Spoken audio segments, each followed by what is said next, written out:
Il y a des qualifications qui font du bruit. Et puis, il y a celles qui racontent une histoire. Mercredi soir, à Rabat, le Maroc n'a pas simplement gagné une demi-finale de Coupe d'Afrique des Nations. Il a gagné un combat. Un combat contre le Nigeria, un combat contre la pression. Et surtout, un combat contre le doute. Dans un stade Moulay Abdellah incandescent, les Lions de l'Atlas ont validé leur billet pour la finale de la CAN 2025 au terme d'un match irrespirable, fermé, tendu, verrouillé, conclu au tir au but score final 0-0 après 120 minutes, puis 4-2 pour le Maroc lors de la séance fatidique. Une nuit historique. Une nuit qui ramène le Royaume en finale de la CAN pour la première fois depuis 2004. Une nuit qui réveille un rêve vieux de 50 ans. Celui de soulever un deuxième trophée continental après le sacre de 1976. Mais derrière l'exploit sportif, il y avait autre chose. Une tension, une pression immense, et un homme au centre de tout. Walid Regragui. Depuis le début de cette CAN 2025, le sélectionneur marocain n'a jamais vraiment eu la paix. Malgré un parcours sans défaite, malgré une équipe solide, malgré des résultats, les critiques ont plu. Sur le jeu, sur les choix, sur le style, sur la prudence. Sur tout ou presque.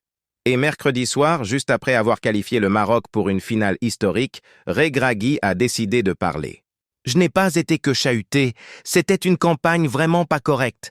Mais on l'a accepté. Le groupe m'a protégé, ils aiment leur coach. » Des mots forts, des mots rares, des mots qui disent beaucoup sur l'atmosphère autour de cette équipe. Car au Maroc, le football n'est jamais tiède. La moindre contre-performance est un drame. Le moindre nul est vécu comme un échec. Et la moindre défaite, comme une catastrophe nationale, Regragui le sait, il l'a rappelé avec lucidité.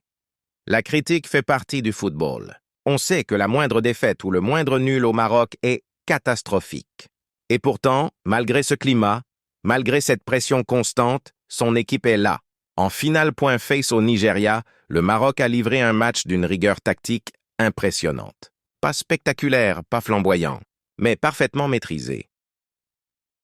Les Super Eagles, l'une des équipes les plus redoutées du continent, n'ont quasiment jamais existé offensivement. 2 tirs seulement dans tout le match. Un seul cadré, une statistique qui en dit long. Depuis 3 ans, on parle de la défense marocaine. On la critique, on la soupçonne d'être trop prudente, trop frileuse, trop calculatrice. Mais ce mercredi soir, cette défense a été une muraille. Regragui l'a souligné avec un brin d'ironie. On parle de la défense depuis 3 ans, avant de saluer une équipe athlétique, concentrée et disciplinée.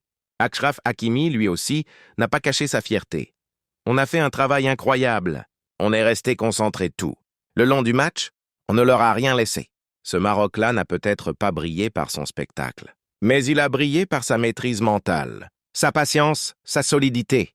Et quand le match est arrivé à ce moment que tout le monde redoute, cette séance de tir au but où tout peut basculer, c'est un homme qui a fait la différence. Yassine Bounou.